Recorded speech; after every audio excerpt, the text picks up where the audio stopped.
अस्सलाम वालेकुम, how are you dear student? I hope so you are all fine. Students, हमने पिछले lecture में चैप्टर नंबर 5 की थिंक टैंक सॉल्व की थी और इसके बाकी क्वेश्चन चैप्टर तो ऑब्वियसली हमने पहले ही सॉल्व कर लिया था। इसके बाद हमारे पास नेक्स्ट आ जाता है chapter number 6 solutions. Chapter number 6 हम पहले ही पढ़ चुके हैं, लेकिन इस चैप्टर की थिंक टैंक हमने सॉल्व नहीं की थी। सो आज हम इस चैप्टर की थिंक टैंक सॉल्व करेंगे। हम ये चैप्टर विद एक्सरसाइज सॉल्व कर चुके हैं, सारी सेल्फ असेसमेंट सब कुछ हम इसका कर चुके हैं। सो इस चैप्टर की थिंक टैंक में हमारे पास फर्स्ट क्वेश्चन है 10.0 gram of solid solute is placed in 100 gram of water at 20 degree centigrade and at all of it dissolve, then another 4.0 grams of the solute is added at 20 degree centigrade and all of it dissolve. A part है इसका, is the first solution saturated, unsaturated और super saturated inter. Second इसमें कह रहे हैं कि is it possible to tell from this information that the final solution is saturated और saturated. So हम इसको सॉल्व करते हैं। इसके ए पार्ट में हमसे कह रहे हैं कि is the first solution saturated और अनसैचुरेटेड और सुपर सैचुरेटेड। हमें बताएं कि ये सॉल्यूशन इनमें से तीनों में से कौन सा होगा।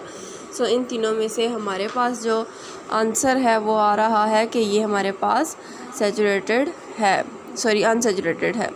सेकंड वाले में बोला था उन्होंने कि is it possible to tell from this information that the final solution is unsaturated और saturated. Unsaturated because a solution which can dissolve more of solute at given temperature is called an unsaturated solution.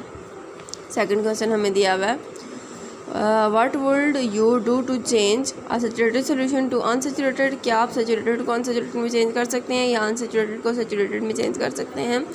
First of all हमें कह रहे हैं कि a saturated solution to an unsaturated add more solvent, इसका answer होगा। और B वाले का पार्ट जो है B add more solvent and second increase temperature. B का आंसर हमारे पास आ जाएगा keep adding solute until the solvent can not dissolve any more at that given temperature. Next question हमारे पास आ जाता है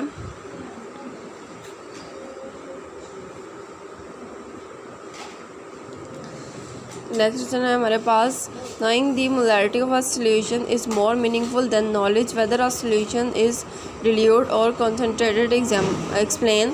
Knowing the molarity is more meaningful because by knowing if you can not only know if it is dilute or concentrated because also the actual concentration. Next question, इससे related question हम पहले भी solve कर चुके हैं। Next question है design an experiment to determine the solubility of table sugar in water at room temperature. Prepare saturated solutions of sugar in 100 gram of water. Take this solution in pre weight china dish.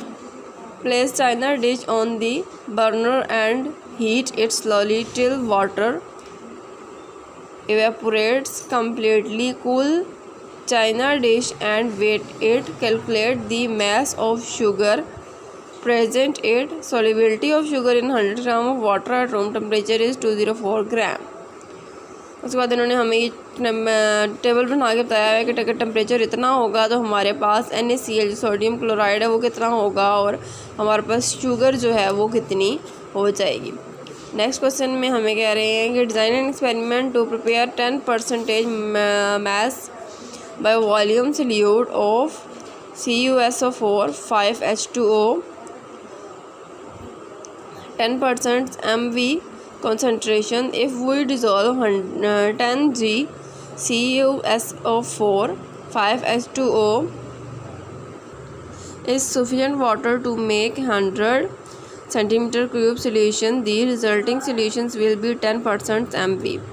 Which solution is more dilute, 50 centimeter cube of 0.2 m NaOH or 100 centimeter cube of 0.1 m NaOH। Case वादे हमें दिया हुआ है कि solution volume of solution हमारे पास decimetre में है तो 50 डिवाइडेड बाई हम 1000 से करके डिवाइड से करेंगे तो हमारे पास 0.05 डेसीमीटर क्यूब में, सेंटीमीटर में ना, तो हम जब इसे डेसीमीटर में चेंज करेंगे तो हम 1000 से डिवाइड करेंगे तो हमारे पास 0.05 डेसीमीटर में आ जाएगा। नेक्स्ट उसके बाद हमारे पास मोलैरिटी हमें दी हुई है 0.2, ये आप देख लें हमारे पास मोलैरिटी दी हुई है, और नंबर ऑफ़ मोल्स हमने फाइंड आउट करने हैं, ये हमें नहीं दिए हैं हमें। उसके बाद मोलैरिटी का हम फार्मूला लगाएंगे, number of moles divided by volume of solution in decimetre. हमारे पास मोलैरिटी है और वॉल्यूम दिया हुआ है लेकिन नंबर ऑफ मोल्स नहीं है। अब मोलैरिटी की जगह इसकी जो वैल्यू है वो लिखेंगे, आप ये देख लें हमने ये लिखी हुई है, और उसके बाद हमारे पास वॉल्यूम की जो वैल्यू है वो हमने यहाँ पर लिखी हुई है। नंबर ऑफ मोल्स हमारे पास नहीं है तो हम इस वैल्यू को 0.05 दोनों तरफ मल्टीप्लाई करेंगे, यहाँ से ये वैल्यू कैंसिल हो जाएगी और ये वैल्यू 0.2 के साथ आ जाएगी। जब 0.2 के साथ मल्टीप्लाई होगी 0.05 तो हमारे पास नंबर ऑफ मोल्स निकल आएंगे। 0.05 के साथ जब ये वैल्यू मल्टीप्लाई होगी तो हमारे पास आ जाएंगे number of moles equal to 0.01 moles. Next case हमें दिया हुआ है कि volume of solution in decimetre 100 में डेसीमीटर में दिया हुआ है, तो इसे सेंटीमीटर में था, इस 100 सेंटीमीटर में था, इसे हम डेसीमीटर में कन्वर्ट करेंगे तो हम 1000 से डिवाइड करेंगे तो हमारे पास 0.1 डेसीमीटर आ जाएगा।